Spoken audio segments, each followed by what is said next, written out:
Good evening, and thank you for tuning in for tonight's episode of Prince Hall Think Tank. Once again, I'm your host, Brother Dave Gillarm. I'm a member of Mount Pisgah Lodge number 53, located in Columbus, Georgia, where Johnny R. Williams serves worship master. And I also had a pleasure of serving as the worshipful grand historian for the most worshipful Prince Hall Grand Lodge of Georgia, which the Honorable Bruce A. James serves as Grand Master. And we have to apologize in advance. Brother Collins, well, both Brother Collins are actually having computer issues at the moment, and they will be logging in shortly. And as always, if you have any questions, feel free to go to the Prince Hall Think Tank Facebook group, the Prince Hall Think Tank Facebook page, or the event page for this show and post your questions. And at the end of the show, we'll try to get to as many questions as possible. As a disclaimer, the views and opinions that are expressed by us tonight no way reflect the views and opinions of the Grand Lodge or the United Spring Council in which we hold membership. So next, we're going to go to our introduction of Brother Morgan. Thank you, Brother Gillarm. Good evening, everyone. My name is James Morgan. I have the pleasure of being Worshipful Master, Corinthian Lodge number 18, here in the nation's capital of Washington, D.C. I also serve as the Worshipful Associate Grand Historian for the Most Worshipful Prince Hall Grand Lodge of the District of Columbia, where the Honorable Norman L. Campbell is our Most Worshipful Grand Master. It's an honor and pleasure to be here this evening with the brothers once again, and I hope to have another amazing show.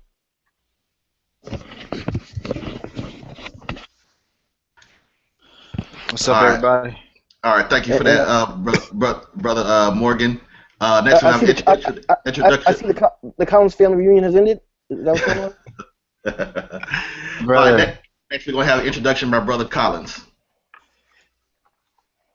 Hey, everybody. Ken Collins with the Prince Hall Think Tank. I'm from Alabama. We wanted to thank everybody for coming out. I want to give a shout out to my Grandmaster Corey D. Hawkins, as well as my Worshipful Master Tim Sanford of Pride of North Birmingham Lodge number 319. I'm glad to be here today.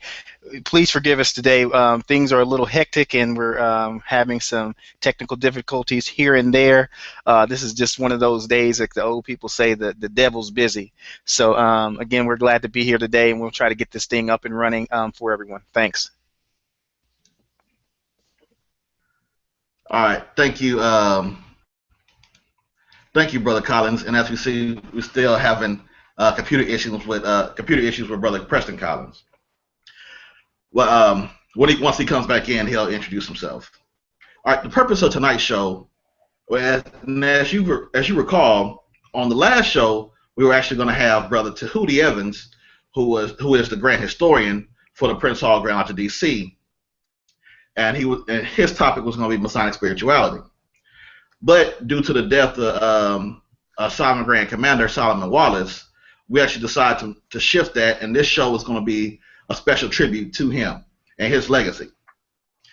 Sovereign Grand Commander Solomon Wallace was from New York, and he had just recently passed away, and he was the sitting Sovereign Grand Commander for the United Supreme Council, Northern Jurisdiction Prince Hall affiliate. Now, the Sovereign Grand Commander position is the highest position in the United Supreme Council, so he was basically in charge of all the Scottish Rite Masons north of the Mason-Dixon line.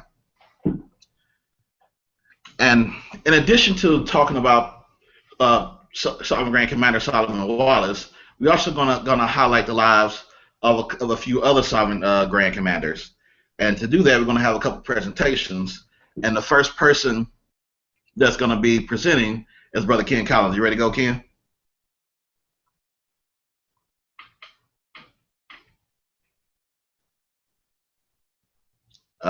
It's like your mic is muted, Ken. I apologize. I'm still having some technical issues trying to get this open. If we can you come back okay. To me?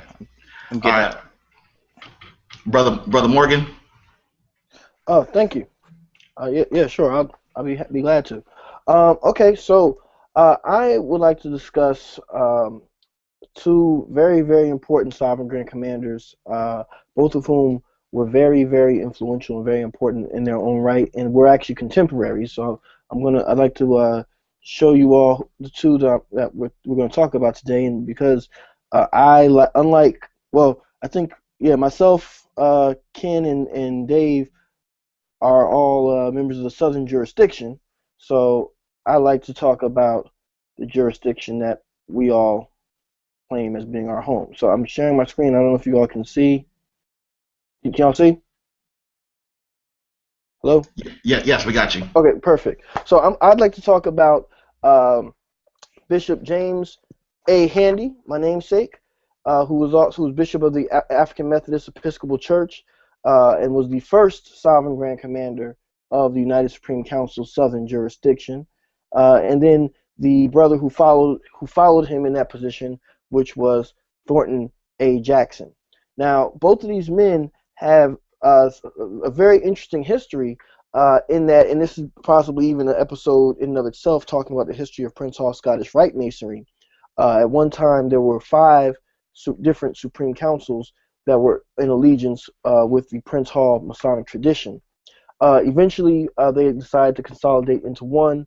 What is now the United Supreme Council Northern Jurisdiction consolidated in 1881, and then the Southern Jurisdiction consolidated in 1886. So there were 3 in the north, 2 in the south, and the 2 in the south merged.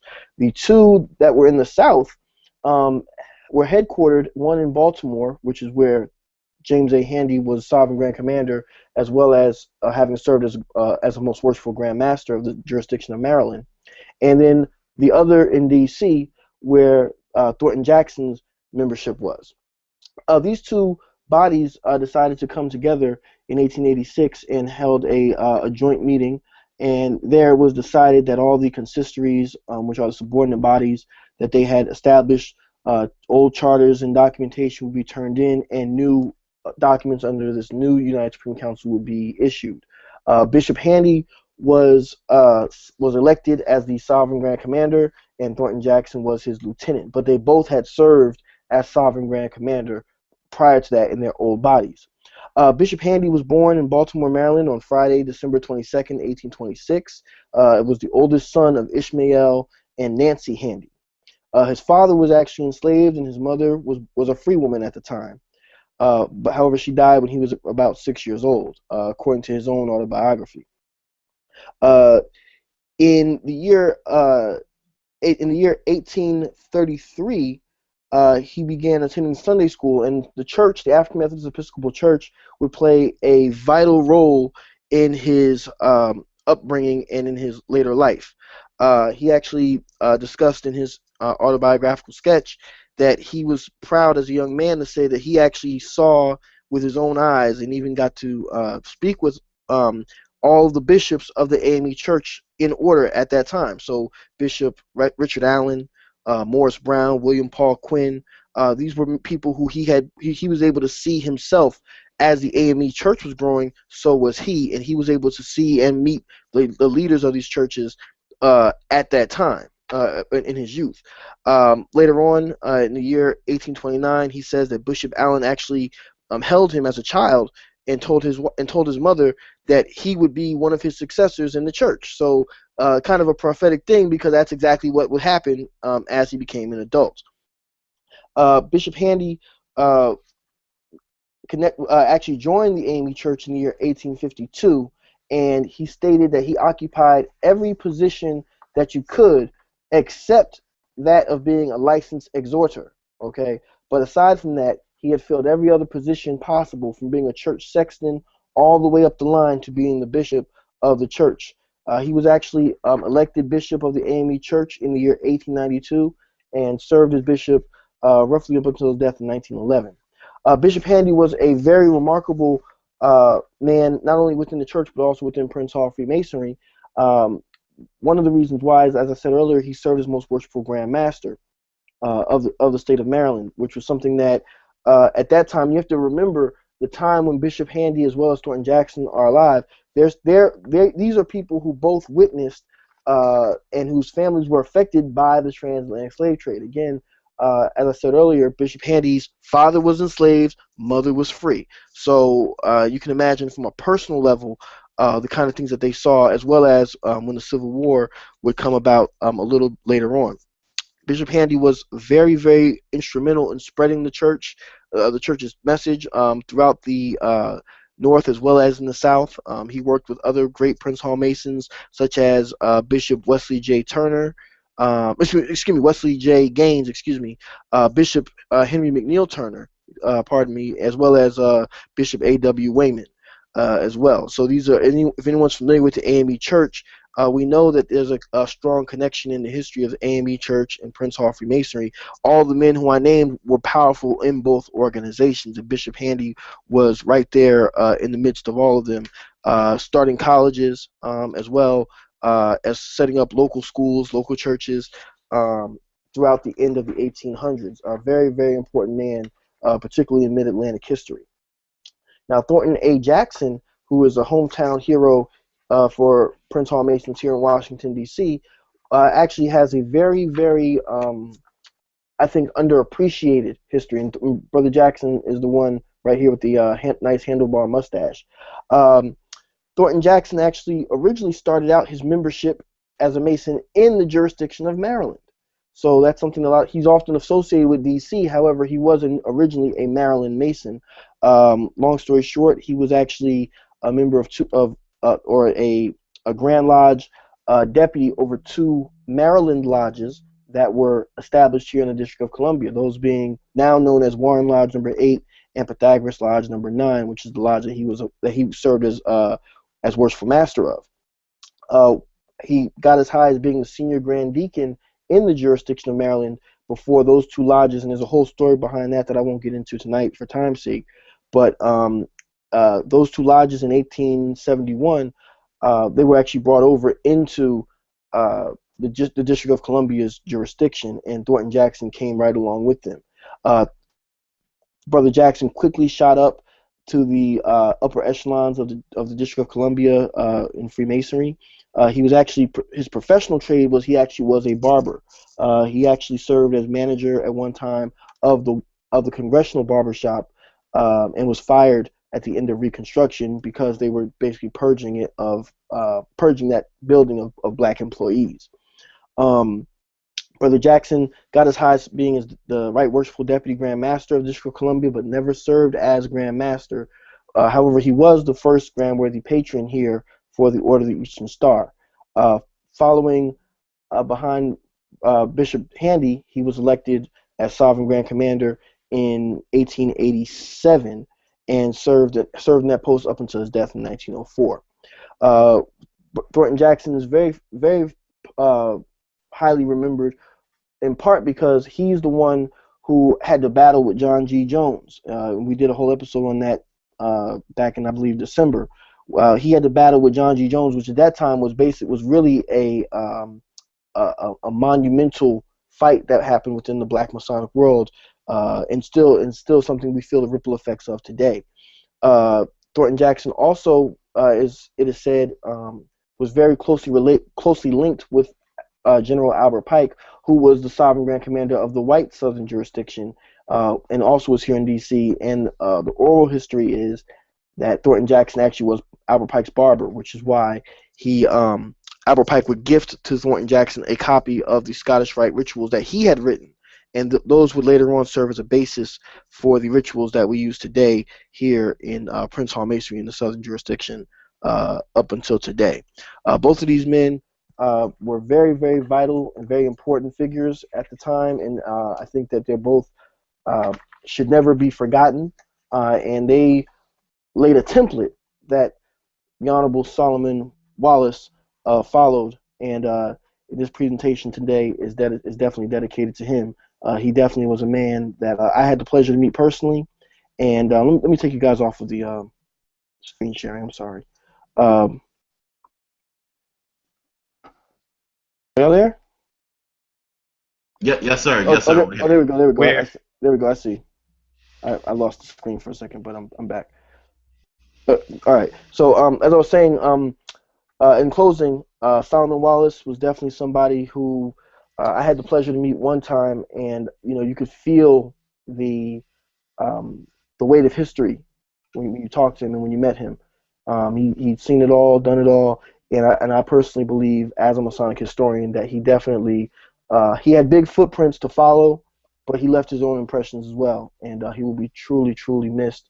And my condolences go out to his family, to his lodge, to the entire jurisdiction, both New York as well as Northern jurisdiction, because a prince has truly fallen in the land. And with that, thank you for paying attention and giving me your time. Definitely thank you for that, Brother Morgan. And also to the viewers, Brother Preston Collins will not be able to get back on. He has some severe technical difficulties. So we're going to go ahead and press on, and the next presenter will be Brother Ken Collins. All right, let's try to get this screen. Let's try to get to the screen share. Can you hear me? Yes. All right, outstanding. Let's go ahead and get in here and start the screen share. And let's see. Let me know. Let me know where we are, so you can see. Can you see everything? Yes. Yes. Okay, outstanding. Okay, so what we're going to be talking about is two who I think are trying to. After reading all these proceedings, I want to keep using this same terminology. Two of the tall cedars of Lebanon for the Scottish Rite of the Southern jurisdiction. And I know people will say, you know, well, S.J. Bennett, and they throw out other names, and you know, but these two men are part of the what I consider the fabric and the legendary of the Southern jurisdiction in particular. And that's Dr. John G. Lewis Jr. as well as Dr. Willard Allen. And the reason or the rationale that I picked these guys, they're legends of the Scottish Rite for the Southern jurisdiction in particular, because the Southern jurisdiction is steeped in oral traditions and myths. So you'll hear these different traditions. You know, well, you know how they do it in the Southern jurisdiction. You know that all sovereign grand commanders have to die in office. It's a myth. Not all sovereign grand commanders die in office. Then you also have the requirement that the sovereign grand commander has to be a grand master.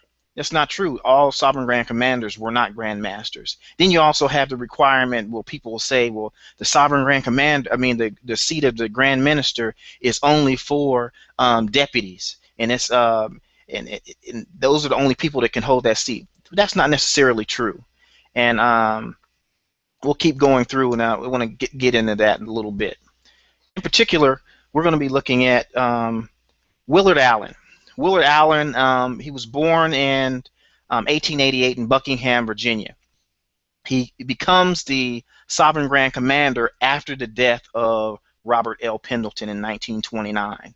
But early in his life, he was always in leadership positions as well as a businessman, astute businessman. And what you'll end up seeing as far as the Sovereign Grand Commanders of the Southern jurisdiction, these guys are the creme de la creme, not only of their Masonic side, but also they're also doing a double duty as far as being leaders in business. So in 1913, he worked for the Mutual Benefit Society.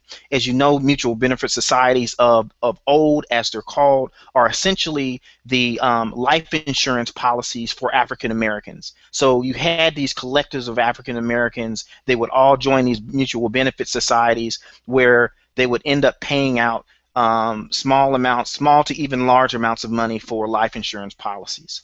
And then in 1925, he ends up moving further, not only in his personal career, but also his political career, and he becomes the president of Southern Life Insurance Company here in Maryland, the state of Maryland. But all while this is happening, he's also an avid and proactive Freemason. He becomes the Grand Master of the state of Maryland, and he's showing leadership qualities that many people didn't have back then. So here you have him not only working as a leader in business, but he's coupling that with also the leadership that they end up seeing for 38 years in the state of Maryland. He's also known as the Dean of Grand Masters. Now, this is something that you can kind of attribute to as being a descriptor for the sovereign grand commanders of the southern jurisdiction. Typically, the sovereign grand commanders they're typically, in more modern years, they've been serving a long time. They've gathered and garnered the respect of a lot of the Masonic community in their particular jurisdiction, but also nationally. But they're also men who are at the precipice of their not only political but also their social interactions. Now, what we're also seeing is you'll also see most of our sovereign grand commanders with the doctor in front of their names. They're educated men, but they also receive honorary doctorates for the work that they're doing in the communities. Willard Allen alone received 3 honorary doctorates, one from Allen University, one from Morgan State University, and one from Wilberforce. He received, all of them were doctors, honorary doctors of law. So we come to the end of his life. He ends up becoming succumbing on October 2nd, 1961. But I just want to leave you with some of the high points of his Masonic career. Here you'll see the photograph of the meeting in 1951 in Birmingham, Alabama, at the Colored Masonic Temple. That's our Grand Lodge down there in Alabama. And in the center, you'll see Sovereign Grand Commander Willard Allen, Sovereign Grand Commander from the northern jurisdiction, and right next to him, to his right, you'll also see the Lieutenant Grand Commander John Gideon Lewis Jr. And in particular, the 1951 class is particularly important for Alabama, for one, because we're hosting the United Supreme Council, but you also have a man by the name of W.H. Mack, who is essentially the father of the modern-day York Rite in Alabama, but in the class. But you also had a young attorney who's blossoming fast and quickly, and he's working for the NAACP, well known by the name of Thurgood Marshall. So 1951, you'll see Thurgood Marshall become a Grand Inspector General. But I want to get also to some more high points of his career. One thing people talk about, well, what did he do? If you look at some of the older pictures from the 1800s up until the mid-1920s, 1930s, you'll see the transition from wearing the Knights Templar frock type of attire, the frock coat, to the transition to the administrative solemnity of more of the administrative look for of wearing robes for the active members.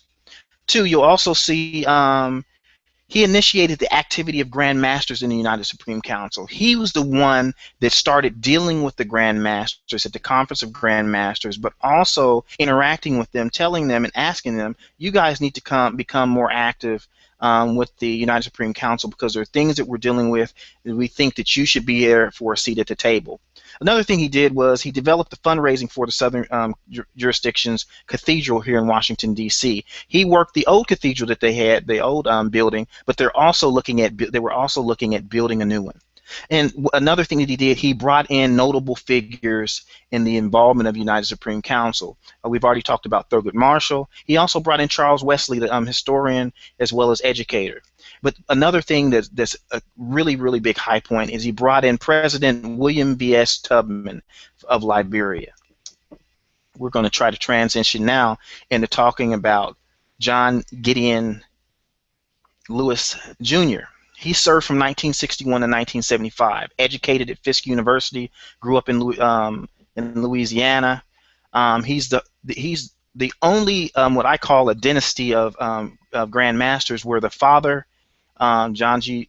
Lewis, as well, his brother Scott, as well as the current Grand Master himself, John Gideon Lewis, all served as Grand Masters of their jurisdiction.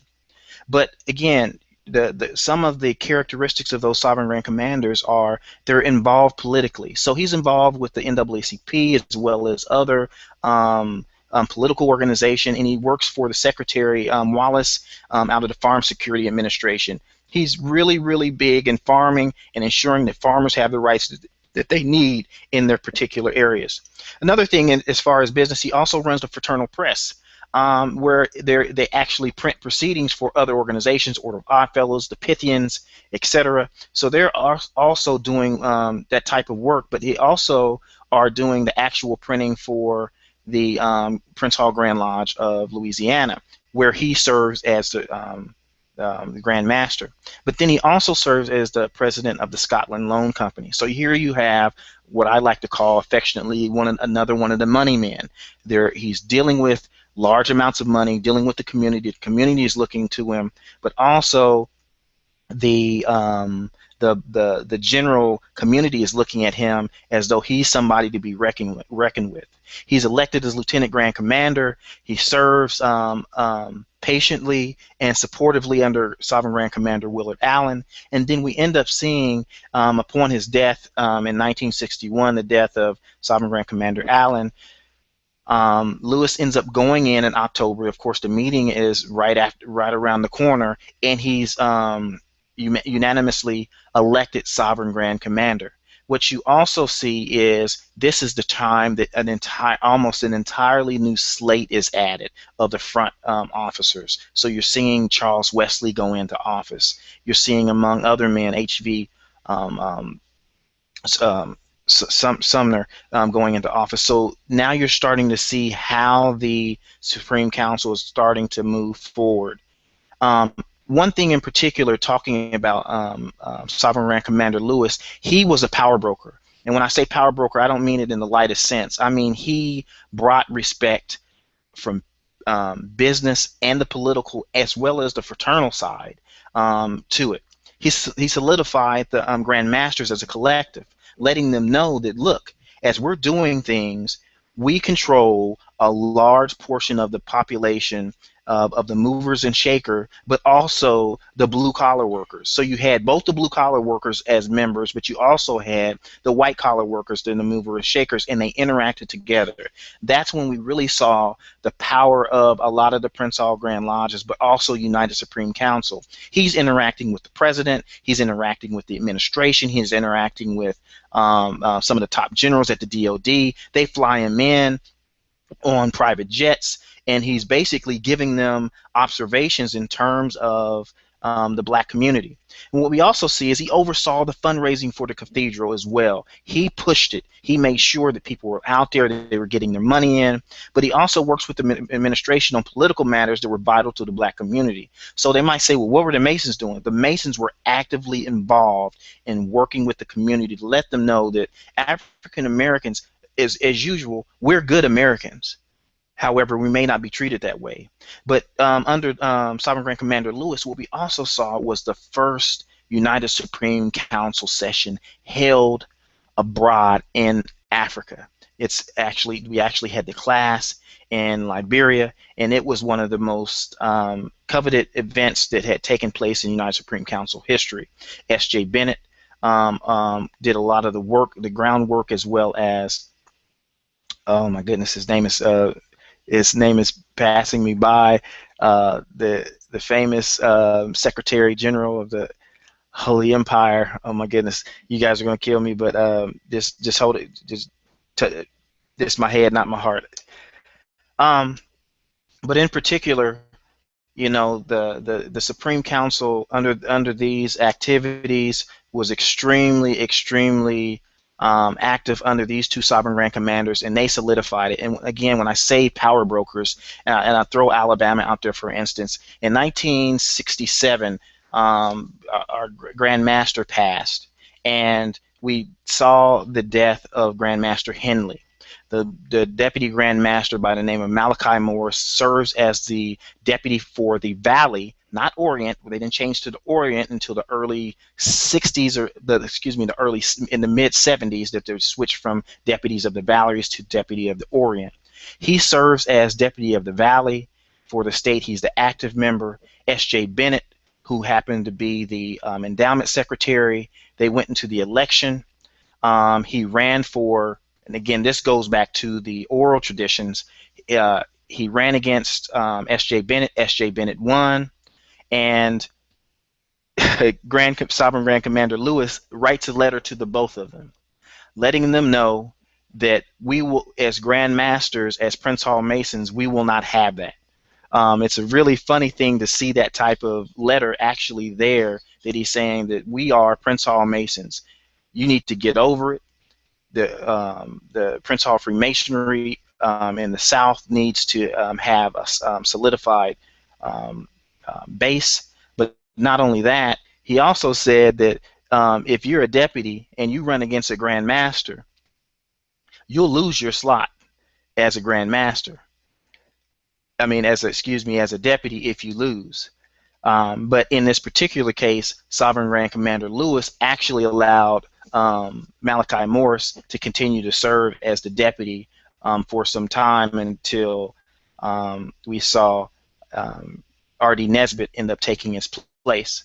But that's essentially what I have on this end, and I will click out and we'll go on to Dave.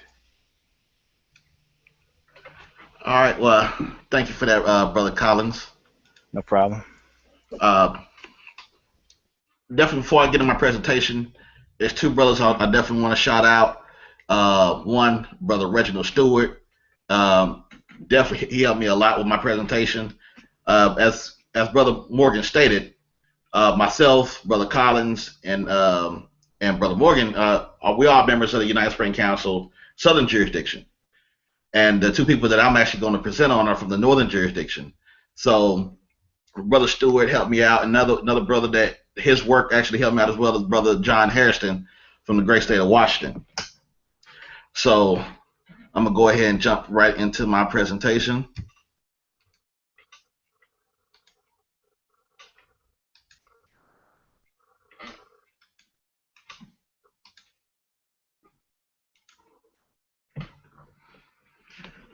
And these presentations, we've designed them to last about 5 to 7 minutes. So obviously we can't highlight every single point on these men's lives, but if you knew these two men that I'm about to present, Russell S. Gideon and Solomon Wallace, feel free to post on the Prince Hall Think Tank Facebook group your memories about them, any other information that you feel like it needs to be shared. Feel free to post as much information about these men as you choose. So on the left, we have Dr. Solomon Wallace from the state of New York, and you have Sovereign Grand Commander Russell S. Gideon from Washington State. Both of them served as Sovereign Grand Commander for the Northern Jurisdiction. First, I'm going to get into Dr. Russell Sidney Gideon. He was born on October 9th, 1904 in Liverpool, Nova Scotia. Around the age of 9, he moved to Calgary, Alberta, and while he was in Calgary, he started working at a drugstore around the age of 15. And while he was working at this drugstore, he became so inspired by the work that was being done there that he wanted to himself become a pharmacist. So what did he do when he grew up? He went to Boston's Patrick School of Pharmacy, which was an all-black school, and he became a pharmacist. After that, he enrolled in the Western Massachusetts School of Pharmacy, and he graduated from this school in 1941. And after he became a U.S. citizen, he enlisted in the United States Army, and he fought in World War II. After being honorably discharged from the Army, he moved to Seattle with his wife Lillian, and he opened the Madison Drug Company. So his dream of becoming a pharmacist had became a reality once he graduated. Then he moved to Seattle, where he was able to open up his own drugstore. And in this picture, you actually have the United Supreme Council Northern Jurisdiction with Russell Gideon serving as Sovereign Grand Commander. And actually right beside him is a man who also served as Sovereign Grand Commander. He served as, at one point, Grand Master and Imperial Potentate, Booker T. Alexander. Dr. Russell S. Gideon was a member of Hercules Lodge number 17 in Seattle. and he was a member of the Prince Hall Consistory number 67 in Seattle, and he was elevated to the 33rd degree in 1953. He was also reclassified from a Grand Inspector General to a Sovereign Grand Inspector General active in 1955. He was elected to the office of Sovereign Grand Commander for the United Supreme Council, though the jurisdiction Prince Hall affiliated in May 1977. Some of the things that happened under his tenure is that he established the Scottish Rite Hall of Fame in 1984, which contains historical memorabilia of various Scottish Rite members. If I remember correctly, around 1980, he was selected to Ebony Magazine's 100 Most Influential Organization Leaders. He was a member of Phi Beta Sigma, and he established Beta Omicron chapter in Seattle. After contacting a couple of people, what I found out was with his Sigma connection, this Beta Omicron chapter was the first chapter of Phi Beta Sigma in the Pacific Northwest. So next, we're going to move on. Oh, and you see here, this is Russell S. Gideon's headstone, and you can see he passed away in 1985. And he's also buried beside his wife.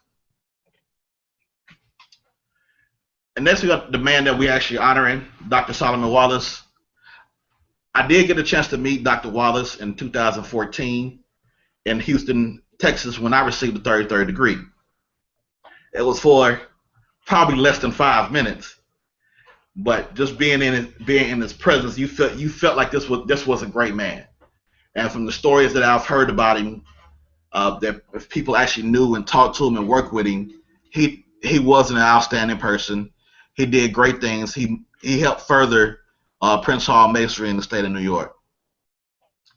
He was born in 1929 in Raleigh, North Carolina. And what we found out from where he was also born about an hour away from him was the current Sovereign Grand Commander of the Southern jurisdiction, Dr. Deary Vaughn, was born just an hour away from Dr. Solomon Wallace. He enrolled in Shaw University after high school, and he majored in engineering. He was later drafted into the military, and he served in the Korean War. After being honorably discharged, he worked for Mayor Malbin Company, and he worked there for 28 years. He became a member of Samson Lodge number 65 in New York in 1964. And in 1983, he was elected to the office of Most Worshipful Grand Master for the Most Worshipful Prince Hall Grand Lodge in New York. And in this picture here, you can see Dr. Solomon Wallace right beside Dr. Deary Vaughn, who is the current Sovereign Grand Commander for United Supreme Council Southern Jurisdiction. Now Dr. Wallace served for 12 years as Grand Master. And one thing that that Brother Stewart made me aware of is that this was kind of unheard of in the North.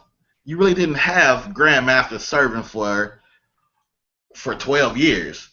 So, but because Solomon Wallace was so inspirational, everybody loved him, he stayed in office for 12 years. One thing I found that was interesting is that under his tenure as Grand Master, he was the one that actually made Reverend Al Sharpton a Mason. Solomon Wallace Lodge number 125 in Watertown, New York is named after him. He's a member of King David Consistory number 3 in New York City. He was elevated to the 33rd degree in 1979. He was reclassified to the grade of Sovereign Grand Inspector General Emeritus in 1993, and this reclassification was later changed or upgraded to active status in 1998. And on the right, you can see Dr. Solomon Wallace right beside the current Grand Master of the Prince Hall Grand Lodge in New York, Honorable Dorian R. Glover.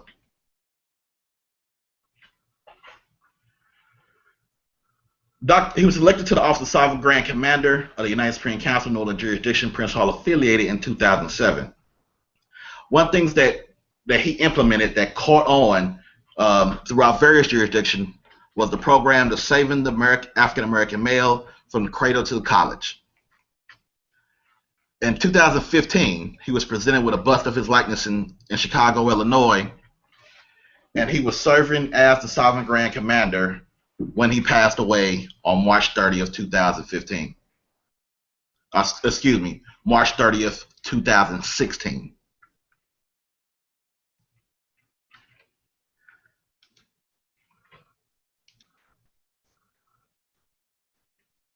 So this concludes my presentation on Dr. Russell S. Gideon and Dr. Solomon Wallace.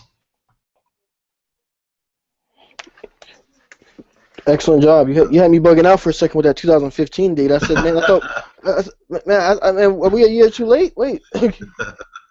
Yeah, I appreciate that. Definitely charge that to my head. I try to proof it as much as possible. Yes, sir. But I guess that was one thing I just overlooked. Yes, sir. Yes, sir. Indeed. Hey, if I can jump in there, James Mingo is the name that I was thinking about. That I forgot. James Mingo is a stalwart here on the East Coast in terms of the United Supreme Council, and I totally forgot his name. He ended up going being one of the seneschals and then working his way in, becoming the Secretary General for United Supreme Council. Good money. Good money. One thing I think that's very important to highlight on the different Sovereign Grand Commanders that we highlighted here today is that the diversity of them, but they all were able to get into positions of leadership within the ancient accepted Scottish Rite. But yeah, if you look at the diversity of them, and they really, to me, are reflective of their times. I think Dr. Wallace himself, was reflective of the times in which he lived. When you think about Thornton Jackson being a barber, I mean, how many other black barbers were there in America at that time? But how many of them do we really know or do we hear about? There have been plenty of other ministers and bishops and whatnot of all kind of denominations, but how many of them were elected because they became men among men? And I think, with Dr. Wallace, it's the same thing. I mean, outside of his Masonic work, he touched many lives, but unfortunately, a lot of times in society, we don't elevate or remember those people who take care of the sick and shut in, the people who create programs and initiatives to save young black men, or just people who are just generally good people. And I think it's important that we never let Dr. Solomon Wallace's name slip from our lips, because it's very important that we remember that brother, because he definitely is worthy of praise. I agree. I wanted to. It's a funny thing how you end up interacting with people, and early on, I'd say in my early on in working here in Washington D.C., I ended up working with Sovereign Grand Commander. Actually, early on, I worked with Sovereign Grand Commander Bond on some business dealings, as well as Grandmaster William O. Jones, and I ended up running into Sovereign Grand Commander Wallace. And again, I'm not even a Prince Hall Mason yet at this time, and I'm just an analyst working on the Hill. Then I leave the Hill and start working as a consultant, and I interact with him. And he had this personality to him where he's like a sweet grandpa that can give you both chastisement and encouragement all in the same breath. You sure you want to be doing that? That's an interesting conversation. That's a different way of thinking about it. You sure you really want to be doing that? And it's the way that he say it to you, and the type of encouragement that he actually gave you that was really, really. Again, I say it affectionately. It was really sweet of him. He was like a grandfather to a lot of people, and father to some. Another one of the two of the big things that I always remember him by is two of the events that I put together. One was the wreath laying ceremony of the Prince Hall Masonic family at the Tomb of the Unknown Soldier. And when I say, and it's literally the day after President Obama is inaugurated for the second time. This is in 2012? Yeah. 2012. Mm-hmm. And it was, when I say it was freezing. No, 2013. Was it 2013? Yeah, it would have been 2013. Yeah, you're right. 2013, and it was freezing. And when I say it was freezing outside, and they took their coats off, and and everybody was freezing. You know, Sovereign Grand Commander Vaughn, Sovereign Grand Commander Wallace, Grandmaster John T. Doles, Grandmaster Thorpe, Grandmaster Wilbert Curtis, and they were there, and they took their coats off, and they walked down. And he said, "Boy, it's so cold out there." And then the next thing he said, "But I wouldn't have missed it for the world." So he really enjoyed it. And then we all left from the Tomb of the Unknown Soldier, and we got in a caravan, and we went to the U.S. Capitol. And it was the place where the first time ever in history that they laid the we actually did a raising and elevation, an advancement, an elevation, as well as a creation, all in the same day. We made Brother Isaiah Thomas, as well as Dr. Far Gray, Kenneth Allen, and a host of other men.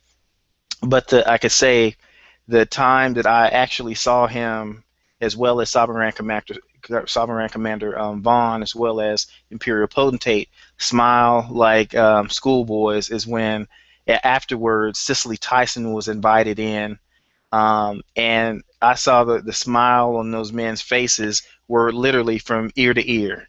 And for us, it's we have our icons, our Pam Greers. For them, it was Cicely Tyson, and to see the smile on their faces, that was something that I really appreciated from him. But Absolutely. After being coronated, he shook my hand and he said, "Young man," he said, "this is where you're supposed to be." And ever since then, I really held an affectionate spot for him, and he's going to be thoroughly missed. Absolutely. If I could piggyback on that, I had the pleasure, and matter of fact, Ken, I have to thank you for inviting me to that same program. That was actually where I got to meet Sovereign Grand Commander and Grandmaster Wallace. And the thing that I want to say now, and maybe somebody, and I'm hoping that the brother hears this, on that same day, was the time when I got to meet Sovereign Grand Commander Vaughn as well as Sovereign Grand Commander Wallace.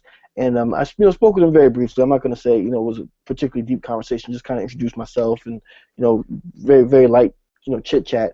But I did get a picture with both of them. One on my right, one on my left.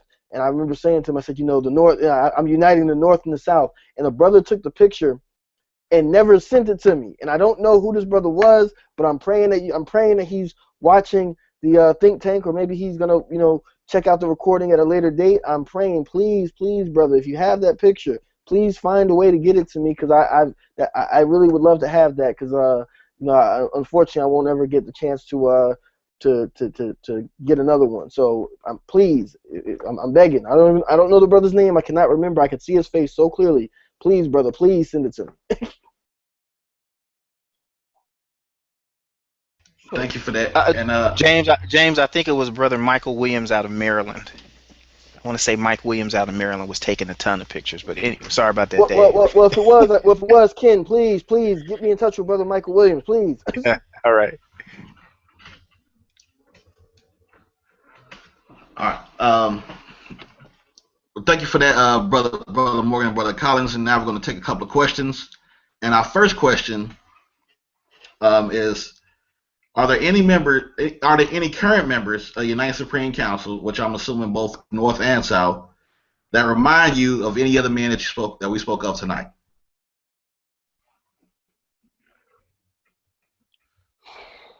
That's a good question. I have to say, the Lieutenant Grand Commander Curtis reminds me of he has traits of the discerning ear, to be able to listen to you and give you not only encouragement but also feedback. He is Brother Collins. It's a good idea, but you might want to rethink that. And I think that his discerning mannerisms is something that is one of the people I think kind of echoes that type of spirit. Hmm. I would say, I mean, see, that's hard. I don't know that I can compare anybody to any of the ones that we necessarily talked about tonight. But I will say that um, I personally have a profound respect for Thornton Jackson. We're members of the same Grand Lodge jurisdiction, and the thing I appreciate about him is that, and I read through our Grand Lodge proceedings quite often. Um, he wasn't afraid to not only speak up and say something when he saw something wrong or whatever, but he was also willing to do the work. And that's something I've tried to do in my jurisdiction. I mean, brothers who've been in lodge meetings with me know that. And by the way, shout out to William F. Taylor 57. I just got back from Baltimore visiting them up in Maryland. But in general, brothers know, like, I know I'm on the Prince Hall think tank. I know that I'm a Grand Lodge officer and worshipful and blah blah blah. But I'm not afraid. Like, if they need me to, hey, Worshipful Morgan, can you help us out with this, or how do we do this, or whatever. I try to not only talk the talk but walk the walk, and no job is too small or too big. It's just a matter of, do we have the effort, and that's something that I could say I credit Thornton Jackson for in my own personal Masonic journey, in part. That's a really good question. I never thought about that. All right. Well, I'll try to throw my answer out there. The person, when I look at, that's currently a member of the United Supreme Council, that kind of resembles a past Sovereign Grand Commander, would be, I would look at past Sovereign Grand Commander Willard Allen, and the current Sovereign Grand Commander Dr. Deary Vaughn. See, Willard Allen, and this is just going back and reading through proceedings, as Ken stated, he was the Dean of Grand Masters. So he had this kind of like, this personality, like, this was a man who had been doing this for over 30 years. So if you needed a question, you had a situation, he was the one that you went to. Now you look at our current Dr. Deary Vaughn, he's nicknamed the Dean of Grand Masters now.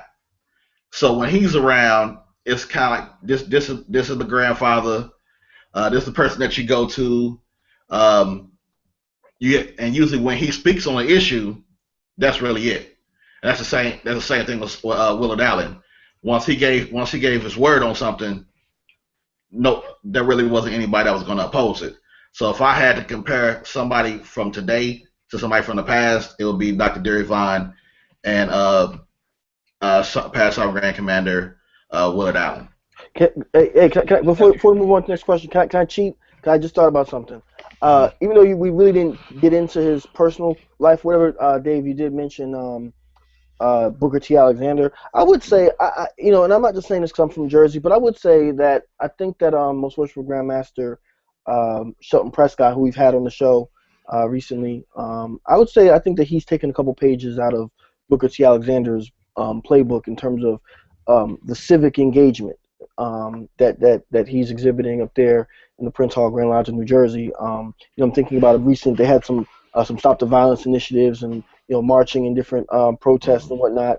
Not to say that Masonry is political, but I think that he kind of sees the direction in which our community is going in as African American people, and saying, look, we need to show the community that we are a part of the community. We're not just these guys who go into a meeting hall and leave out the temple and whatnot. We're a part of the community, and we want to be a part of the community, and that's something that Booker T. Alexander showed. Now, the difference between them is that Booker T. Alexander kind of said, hey, we're going to play the background and we'll work with our economic base, whereas Grandmaster Prescott is kind of more saying, hey, we need to be out in front and center, not necessarily campaigning for any candidates or anything like that, but we do need to say, hey, violence affects everybody. It's not unmasonic to say, hey, we don't want our kids shooting each other anymore.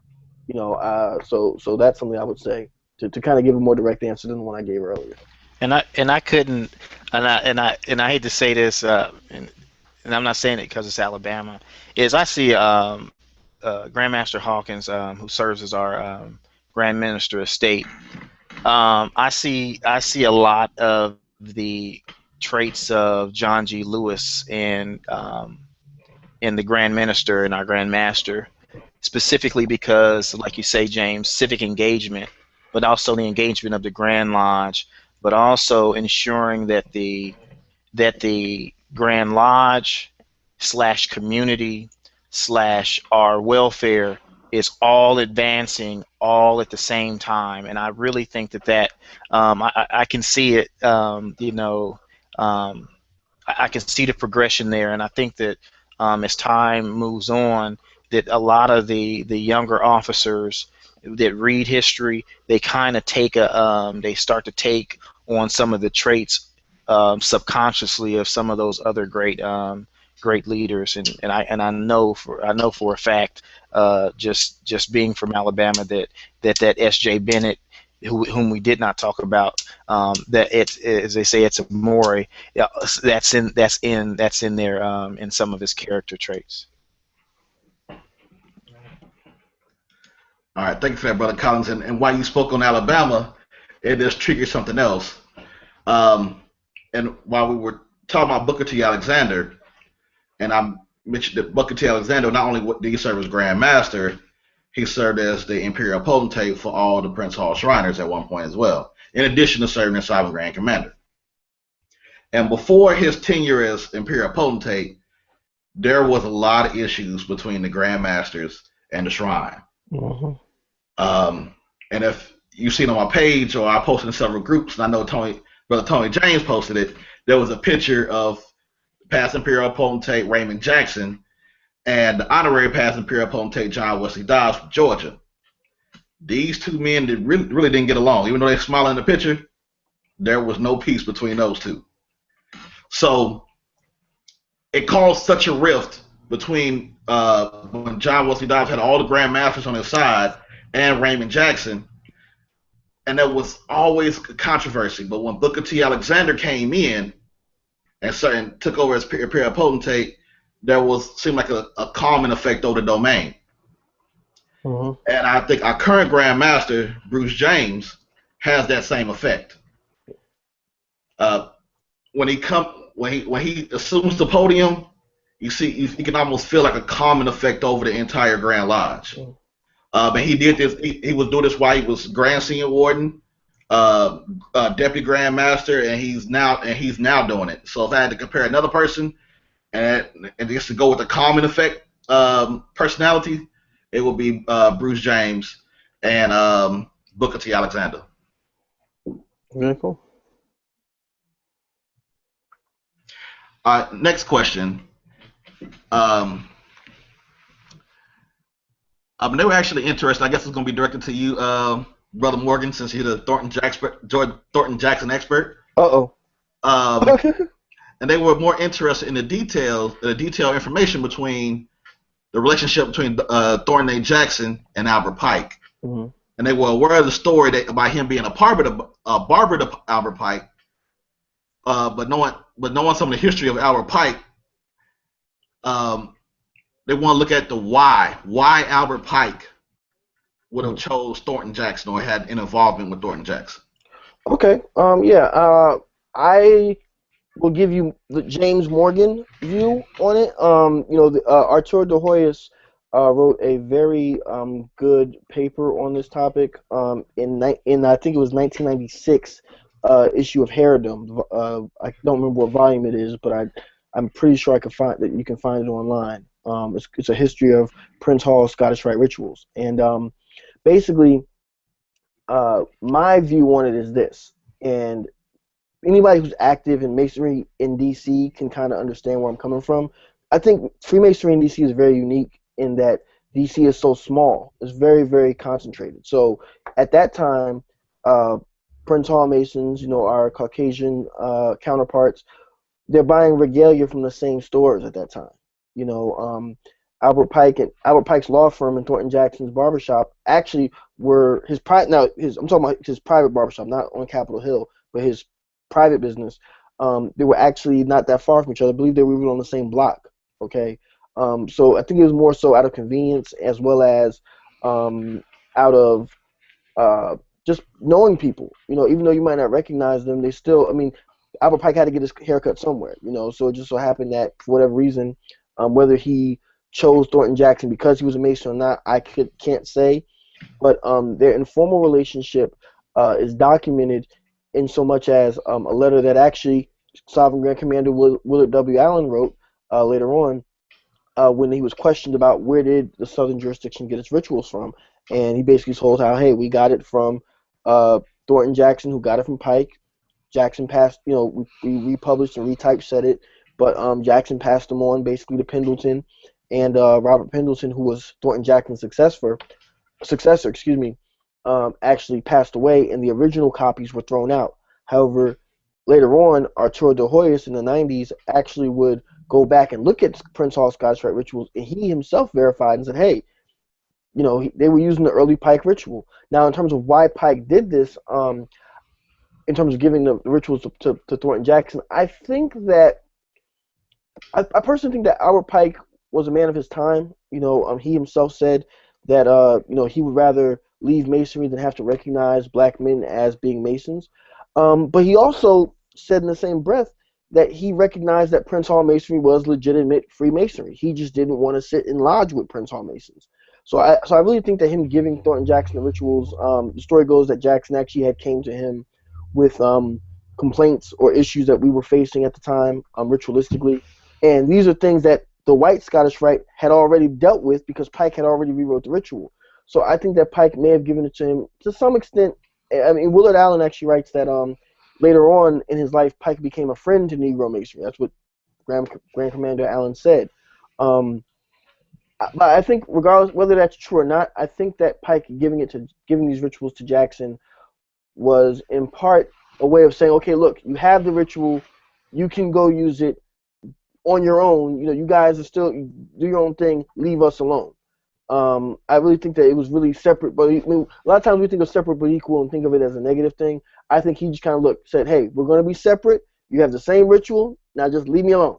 Just leave us alone and don't worry about recognition. Don't worry about coming to visit me because we don't want you over here. But you can do the same thing over there among your people. It might sound racist or however you want to phrase it, but I think from what I've read and researched, that's what I believe, is that he basically was giving it to Thornton Jackson so that Jackson and his brothers would stay on their side of town and Pike and his brothers could stay on their side of town. But the ironic thing is this, anyone who's a Mason in D.C. knows this, and I'll close out with this, is that today Prince Hall Grand Lodge of D.C. and the House of the Temple, which is where Albert Pike is buried, are actually 6 blocks away from each other. And before it was sold and knocked down, the Prince Hall Scottish Rite Cathedral, which was on 14th Street, and the House of Temple was on 16th Street. So the Prince Hall Scottish Rite building was 2 blocks away, literally walking distance from where Pike is buried. So even though it's stay on your side of town, I mean, D.C. is so small that your side is my side. So hopefully that satisfied the comment. All right, and thank you for that answer, Brother Morgan. For tonight's episode, this was a special tribute to Sovereign Grand Commander Solomon Wallace. Once again, we give our condolences to the family, to the members of the Prince Hall Grand Lodge in New York and United Supreme Council, Northern Jurisdiction, Prince Hall affiliated. So next, we're going to go ahead and move into our closeout statements. And we will have Brother James Morgan. Oh man, y'all want to hear me run my mouth again? Well, hey, listen, it's always a pleasure to be on with you brothers. Love you guys. Definitely love our fans and our viewers. We're getting a lot of great support.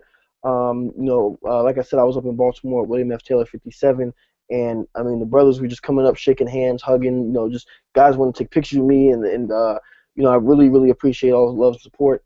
I will say that I always like to bring books on. My book recommendation for this month is Martin Delany, Documentary Reader. This is a very, very good book full of primary sources on written by Martin Delany himself. As we know, Martin Delany was a very active Prince Hall Mason in the 1800s. I also would like to announce that I have been selected to speak at the California Masonic Education Symposium in California, which will be the weekend of June 9th through the 13th. We'll be in Oakland, California, and then Pasadena as well. So if you're a fan of Prince Hall Think Tank and you're out there on the West Coast, I will be coming out there in June, and look forward to seeing you all there. Thank you so much.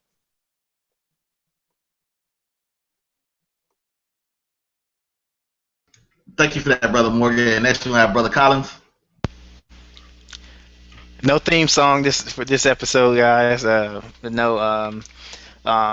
This is the little bit that we can do just to honor the life of Sovereign Grand Commander Wallace is definitely fitting for him, for not only the Freemasons that he touched in his jurisdiction in New York, but also the men in the United Supreme Council, Southern, as well as the Northern jurisdictions. He will definitely be missed. In particular, something that we always consider. If you've ever met Sovereign Grand Commander Wallace on any type of social media, if you can, we put it on a video on the think tank page. If you can use the hashtag, the number sign, and then SOLWALL, Solwall.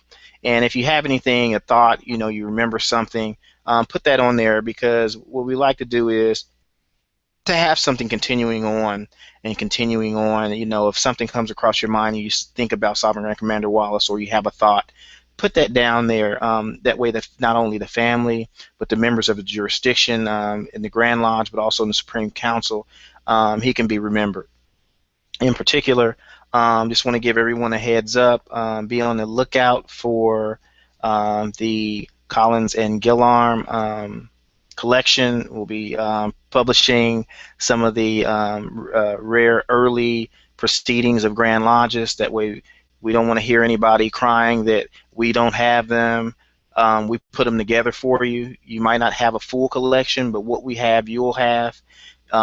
They will be pricey, and they will be pricey specifically because what it is taken to gather them, we got to recoup the price of what we spent, but also be able to purchase and to also locate some of the additionals. And it's actually cost to scan. It costs to copy. So be on the lookout for that. We can't say thank everybody enough for the support, the positive feedback, as well as the criticism, because it's something that we're learning from. We definitely want to keep this going. And just remember, as we're closing out, go to your lodge meetings, go to your chapter, your council, your consistory, your commandery meetings, and for those nobles, hit the temple. But as I usually say in my closeout, if you see a book, crack it open and read it. You might get something new out of it. And if you have a book, you've already read it, pass it on to somebody else. Have a great one, and we'll see you guys next episode. Thank you for that, Brother Collins. And on behalf of Brother Preston Collins, he sends his regards. Hopefully the technical issues that he has will be worked out by the next episode. Just want to thank you all for supporting the Prince Hall think tank. As we stated before, this was a brainchild of Brother Antonio Caffey, and just recently we have been profiled by the Golden State Lodge of Research, which to me is a pretty big thing that somebody would even think about us to write an article on us. And one thing that I stated for that article is that the Prince Hall think tank was solely the idea of Antonio Caffey, and one thing that he wanted to do was create another avenue of education for Prince Hall Masons assembled around the globe. He was already serving as the worship master of the Corey Adams Lodge of Research, and he just wanted to reach out and make more things happen. So he contacted myself, Preston Collins, and James Morgan, and we agreed to do it. And we never thought that it would get as big as it is. So we all have to thank you all for that support, for your suggestions, comments. As Ken said, we thank you for the criticism. We thank you for everything. Feel free to, we're all approachable. So you got questions, suggestions, hit us up. And we take everything that you all say and try to include that into the show. Absolutely. So we're closed out. We always try to do a teaser about the next show. In the Prince Hall Think Tank Facebook group, I threw a teaser out there and stated about we had a meeting. And in that meeting, we were trying to discuss what we're going to do for some of our upcoming shows. I'll let you all know we pretty much have topics lined out throughout the summer, probably a little bit into the fall. So as we were thinking about what future shows would be, Brother Preston Collins actually came up with one of the best ones. And his show was, why don't we do an episode on Prince Hall Masonry and the Underground Railroad. So I threw it out there to see if anybody would be interested in it. And of course, you all overwhelmingly said yes. And so because of this, because we had overwhelming support for this show, that topic is actually going to be the next episode. So next month's show is going to be about the connection between Prince Hall Masonry and the Underground Railroad. I'm sure that's going to be definitely one you want to tune into. Hey, listen, look, lately I've been hooked on Underground, so we need to go ahead and do this while I'm still watching Underground. and as soon as we get off, I'm going to go run and watch Game of Thrones, because that's probably, if you're not watching Prince Hall Think Tank, you're probably watching Game of Thrones. But that's what I'm about to go do. All right. Thank you for that. Be sure to tune in next month. Tell somebody else about the Prince Hall Think Tank, and we'll be seeing you this time next month. Have a good night.